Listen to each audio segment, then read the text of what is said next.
Our favorite seminars are the ones like these that are slow going. And the reason that we like them so much is because we're moving into new territory. And the reason that we're moving into new clarification is because you ask for it. And the reason that you ask for it is because you've been living some of what our friend has been living.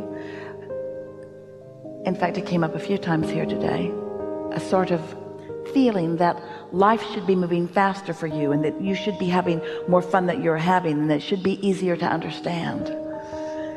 So we're going to recap. Are you ready for that?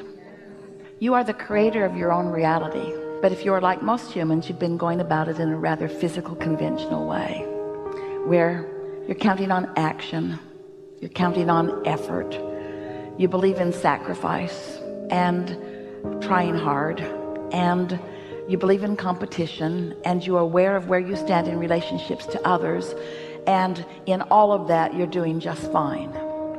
You have come out ahead in many ways, and most people who look at you are thinking that you're doing all right, and you've developed some attitudes of feeling proud of yourself, and that's all good. And with all of that said, you are still dreaming far beyond your current ability to reach it, and that is causing discord within you because you want more than you're letting in.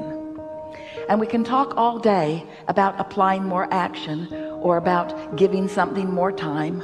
We can talk all day about moving up the emotional scale, about finding processes that make you feel better. We talk a lot, we do talk all day about reaching for the thought that feels the best, because we know that the thought that feels the best is the thought with least resistance, and the thought with least resistance is the thought that has most power. But today you've moved by the power of your desire into something that we don't encourage very often. We witness it from time to time, and it's what you would call a sort of quantum leap. And a quantum leap happens when there are enough people who are focused upon something that they desire, even though it may feel nebulous, as it has somewhat in this room today, in an atmosphere of lots of non-physical focus, so that there's enough shifting. It's also called a paradigm shift, when there's enough shifting in the energy to make a real difference in the way you stand, so that your point of attraction is shifted enough that you will begin to see results that will make you believe.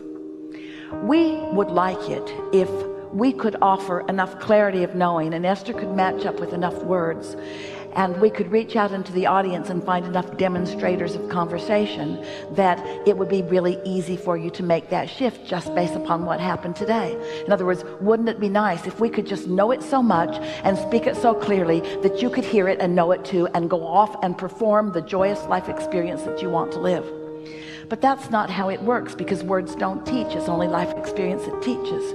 And so instead, what we do is offer words, and maybe enough of them that you find resonance with what you've already lived. And then from the conversation that we have, you take away with it a decision that you've never made before. A decision that's a strong enough decision that the decision will stand even in the face of the other things that you're usually living. A decision to reach for a thought, any thought that feels good, and to embrace it long enough that it blooms into something that is more. We've been saying to you for a while that when you watch someone like Esther standing on a stage and speaking with clarity and certainty, she certainly appears to believe what she's saying, that often you might go away as members of an audience thinking, well, that's someone who certainly has a philosophy of life, and that person certainly does believe it, and I got some tips from it that maybe I can apply. But as far as any real practical movement in your energy, not a whole lot happens with a conversation in a room like this on a day like today. But if one of the things that you heard was, when you meditate, you stop thought, and when you stop thought, you stop resistance, and when resistance stops, your vibration rises, and when your vibration rises, you find vibrational equivalency with your inner being. If that thought captivated you enough that you decide that you're going to set some time aside every day to quiet your mind, and you quiet your mind and you get to that sort of detached place, and nothing earth-shattering happens during your meditation except that you got sort of numb and didn't try hard and didn't have any thoughts, and then As you came out of meditation, maybe something occurs to you that feels like something that you want to do. It feels like the things that we were describing here. It's an uplifting feeling. It's not a world-changing feeling. It's not necessarily a big call to action. You're not all of a sudden calling your friends and saying, I've got the secret to life. It's just an idea that felt fresh and light, and it felt good to you, and it felt good enough to you. And because you've been meditating and you have no resistance, in your absence of resistance, you feel inspired to treat yourself to the journey of a good feeling thought. So you give yourself permission to follow this thought out a little further, rather than go back to work like you think you should, or rather than go mow the lawn like somebody expects you to, or rather than go do something that somebody else is expecting you to do. Instead, you follow the impulse of this good feeling thought, and in following the impulse of this good feeling thought, it leads to something that for sure you knew was also another good feeling thought, until you followed the thread, you followed the trend, you followed the stream of good feeling thoughts right into a manifestation of something that you've been wanting for a while. And then from that experience you say, I get it. I now have the understanding of how this all works. Life caused me to do step one. I ask. Contrast keeps me asking all over the place. And when I ask, I activate the end of the stick of what I don't want, and I also activate the end of the stick of what I do want, and the activation of the end of the stick of what I do want becomes my vibrational reality, my vortex of creation. And little by little, through my step one-ing, I have created a magnificent creation, and now my inner being and all that is standing right smack dab in the middle of my vibrational reality, performing step two. I ask, they are giving, because they know the path to everything. They know where you stand in relationship to everything that you want. They know what resistance you've sprinkled along the trail, and they are not mad at you for sprinkling resistance along your trail. They know where it is, and they know how to guide you around it. They know what thought to offer to you that will give you an impulse to go over there, and then what thought to offer to you to give you an impulse to go over there. So step one is done, and so is step two. Step three is you meditated yourself into step three. You quieted your mind and you stopped resistance. Step three is getting into the receiving mode, and all that get into the receiving mode means is releasing resistance, because when you hold the cork under the water, that's resistance. When you let go, it bobs up to the vibrational equivalency of who you really are.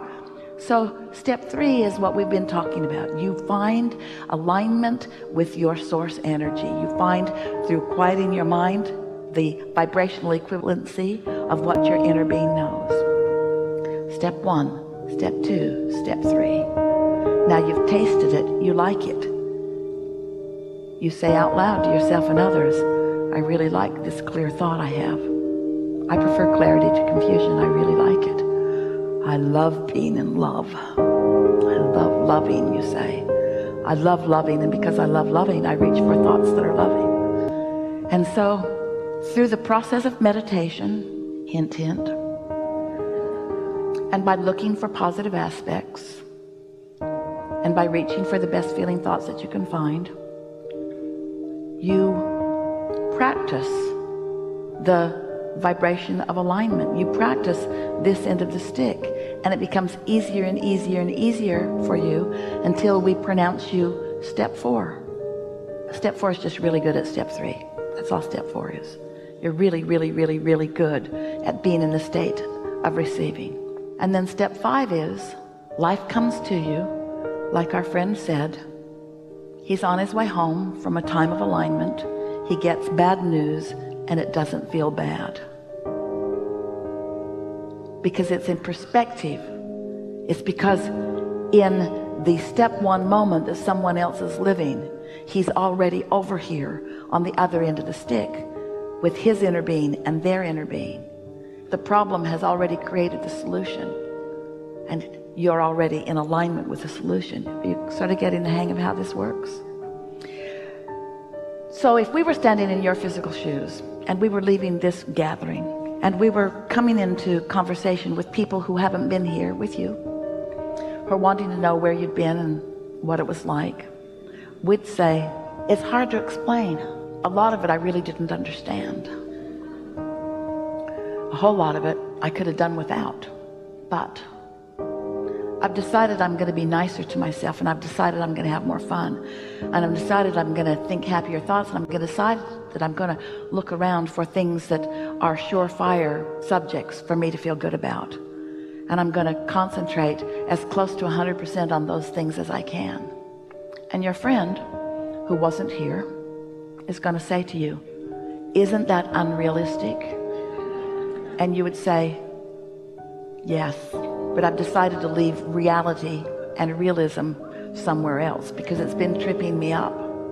I've decided to be right now, today and tomorrow, as long as I can keep it going, the one who dreams for the sake of feeling good rather than the realist who is facing reality for the sake of explanation or for the sake of attention or for the sake of justification. That's what I got from it. And they're going to say, it doesn't sound like you got much. Seems like sort of a small idea or maybe even an obvious idea. And then you might say, I thought that too at first, but the presenter of the seminar seemed so determined to make the point that there's power in that I've decided to give it a go. I've decided that I'm going to accept that life so far has caused me to ask for a lot, and I've decided to begin right now letting more of it in. And your friend, if you've kept their interest, by now they've probably gone home and texted somebody about what's wrong with you. But if they're still hanging in with you, the next thing that you could say to them, the next thing that they might solicit from you is, so what does this mean? How's it going to play out? What advantage of it is to you? And you can say with as many words as you feel like saying, I'm not sure that it will lead to anything, but I believe that I will feel good in the moment. And for me right now, that's enough. I've decided to stop trying and efforting to make something happen. I've decided to accept my worthiness and my blessedness. I've decided to accept that I stand in a place where good things are flowing to me. And I've decided that as hard as I've been trying, I haven't been letting enough of them in. And so I've decided to take a different approach. I've decided to just take maybe the easy way. I've decided to stop fussing about it and worrying about it and trying so hard, and I've decided to just give it all the fun and ease and laughter and lightheartedness that I can muster. That's my plan. That's what I took away from the gathering. And they'll say to you, are you ever going to go back to one of those meetings? And here's what we want you to say to them. I never have to go to another meeting because I've got it.